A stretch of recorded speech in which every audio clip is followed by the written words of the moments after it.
go. If you need a couple days, go. And then it's just it feels like a betrayal, and people are gonna think I'm crazy. Maybe I am. I don't know. This guy doesn't really owe me anything, but Yeah, that's what fandom is. he doesn't like it's not a blood pact, but at the same time, if you buy tickets to go to the strip club, you expect to see titties, right? Like if there's no titties at the strip club, what? He's not playing. This is not what we expected, and the reasons are ridiculous. Like imagine if you're a music artist and you would have had to have gotten your COVID shot to perform in a certain city, and all of your fans show up to see you perform, and you're not there because you believe in this weird vegan voodoo. Like I don't get it. I don't get it. There's What a are we doing? there's a Seinfeld episode where Elaine takes the people that do her nails to a show where Bette Midler was supposed to be performing. Mm-hmm. And then when they get there, they find out the understudy's there. So the people at the nail salon, she was banned. This was to get her unbanned from the nail salon. They kept her banned. They kept her banned because the understudy was performing. We They were like, we showing didn't come here to see the understudy. We came to see Bette Midler. Yeah, we showing up to games and it's Patty Mills playing 42 minutes. What are we doing right Yeah. now? And again, and there's so many things we could talk about. The Nets right now, the rotations, the players, the last 4 games, the record, the standings. Yep. But maybe it's just us because look, other Net fans, Jay and Brandon and those guys, they're able to, and Bruce, they're able to stay in the moment and just enjoy what's going on right now. But I can't. To me, it's like I don't care that they're the 1 seed by game and a half right now. Like, great, it's not that I don't care. It's just like I'm thinking so much bigger, and once you start thinking bigger and analyzing the team on a grander scale, it ultimately comes back to Kyrie. And not even that I'm saying that anybody's right or anybody's wrong, but what are we supposed to be doing right now? What is the fun of being a sports fan? We're supposed to be debating about what is wrong and how we can fix it. That's the conversation. I don't understand this concept of don't you dare question Sean Marks. Don't you say nothing about Sean Marks. How dare you? And think about the Giants. Nobody is talking about the Giants in relation to how did the last few games go. They're not like, well, the young rookie corner they got looks pretty good. They're like, when is Gettleman getting fired? Who are we gonna replace him with?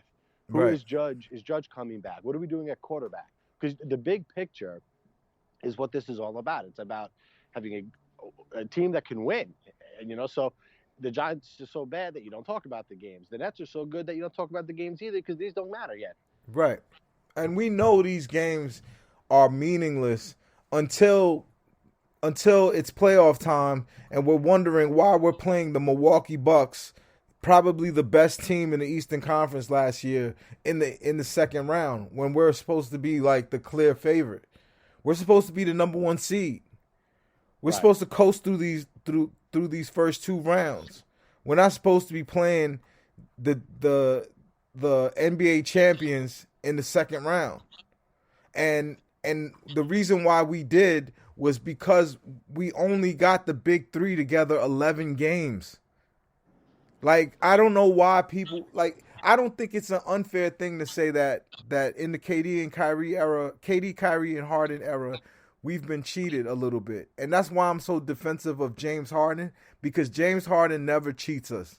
He may not be able to do what he used to be able to do, but James Harden comes to play. He has more games than Kyrie and KD put together.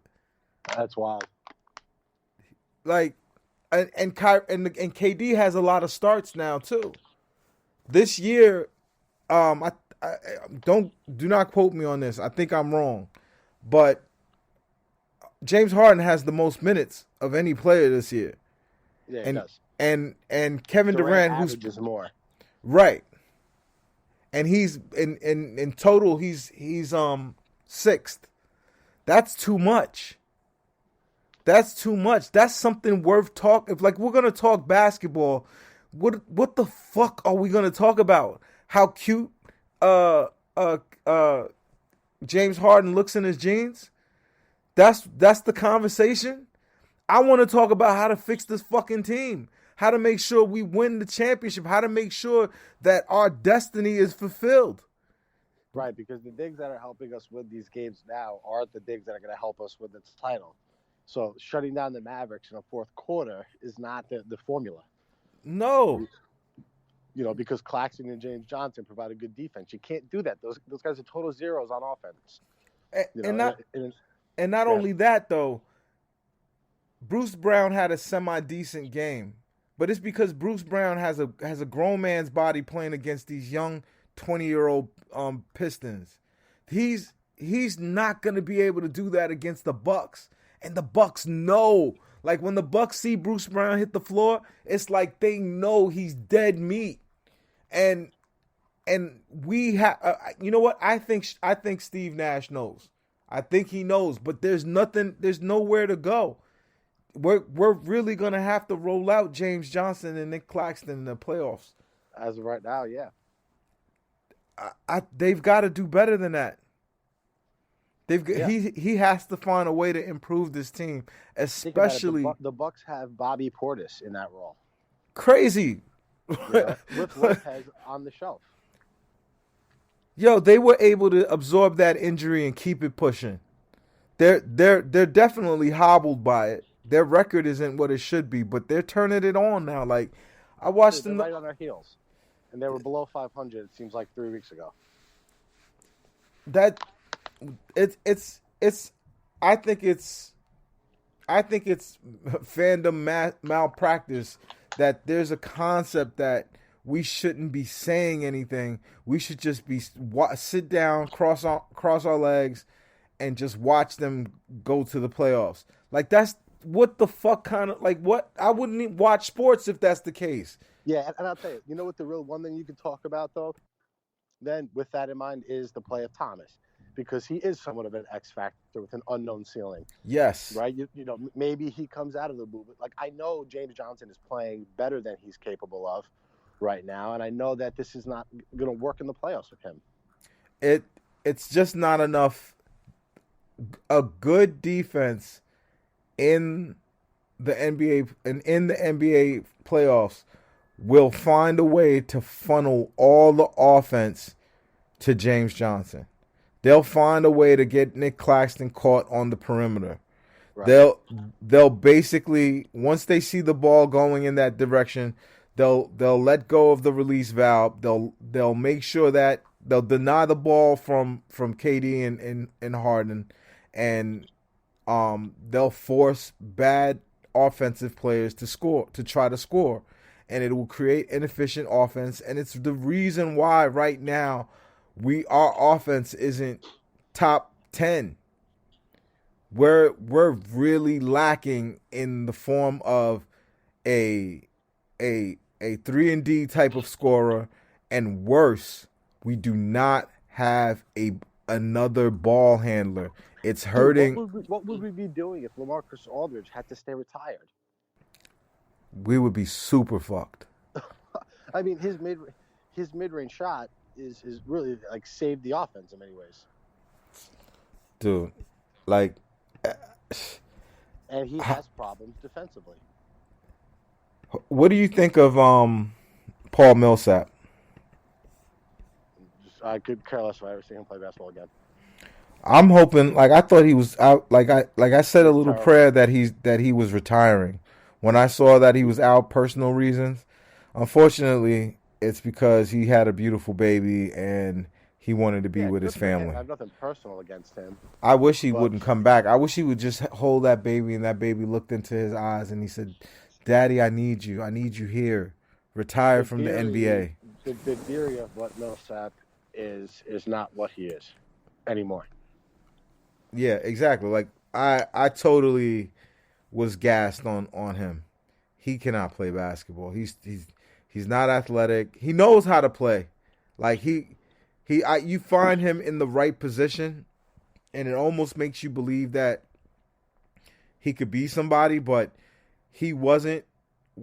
Denver's a pretty well coached team, good organization, good surrounding players. He didn't need to do much, and he was an absolute zero for them in the playoffs.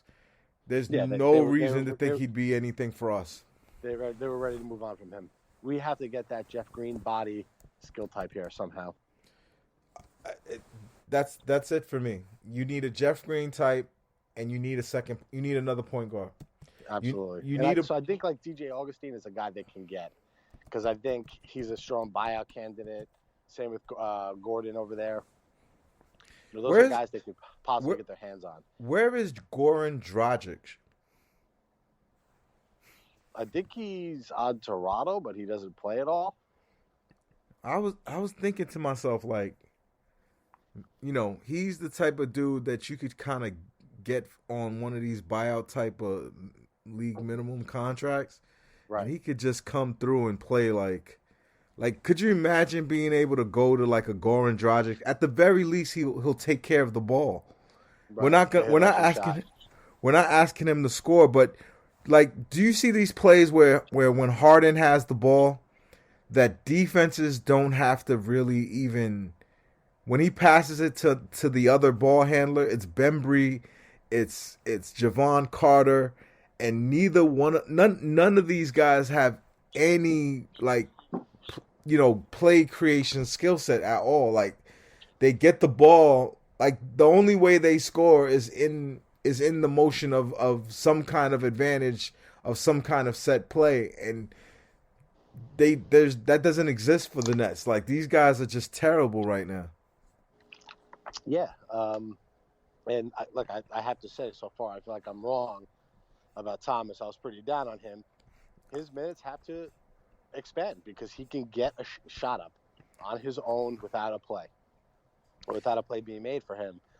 He even got out in transition today for a couple. He finished nice around the rim. So they have to use those guys. I mean, Javon Carter being benched for David Duke is a pretty rough indictment on you. Well, I'm just happy Claxton looks better than what he's looked. He's looked terrible. But the defense is there. I don't know if he could play 38 minutes in a playoff game. No, he hasn't gotten better a lick on offense. His offense is so bad. Ugh. And he's frail. But what's the schedule this week? What do we got? So let's go. Tuesday, they have a much-needed day off, but Tuesday they got the Raptors. I'm going to call that a dub. Just staying where we are, basically we beat under 500 teams. That's what we do. And the Raptors, I don't even know if they're under 500. Are they? Let me check. Yeah, they are. So we beat those teams. We'll beat them. Then we have. You wanna address that one? I'll give you in totality when I hear the whole schedule. Okay. Then we've got the Sixers. That's Thursday. Yes, the Thursday, December 16th. They are kind of on an upswing. They've looked good the last couple of games that I've seen them. They had a nice game against the Warriors. They just outbigged them. That's what they did. They didn't do anything cute with the Warriors, and they just outbigged the Warriors. And they can outbig us too. So that's going to be an interesting one. We've got the 76ers on Thursday. Then we've got the Magic. Another nice little break. We get Friday off. Saturday, right? Yep. And we get the Magic on Saturday. Maybe we rest some people. And then on Sunday, we've got the Nuggets. Yeah, so I would assume you sit Durant on Saturday night. Right? Mm-hmm. And then you play everybody against the Nuggets. I'll say they go 3-1 this week. They'll lose to either Denver or the Sixers. It's the Sixers. Yeah. I don't think both of them beat us. There's a fifth home game after that. I know it's not this week, but they have a 5-game homestand here. What's the fifth one? So let's count them off. Raptors, 76ers, Magic, Nuggets. Wizards is Tuesday of next week, of the following week. So if they can come on this homestand and get 4 of these games, they'd be 23-9 heading out west. It's as much as we talk as much as we talk doom and gloom, that's pretty fucking good. Right. That's 46 and 18.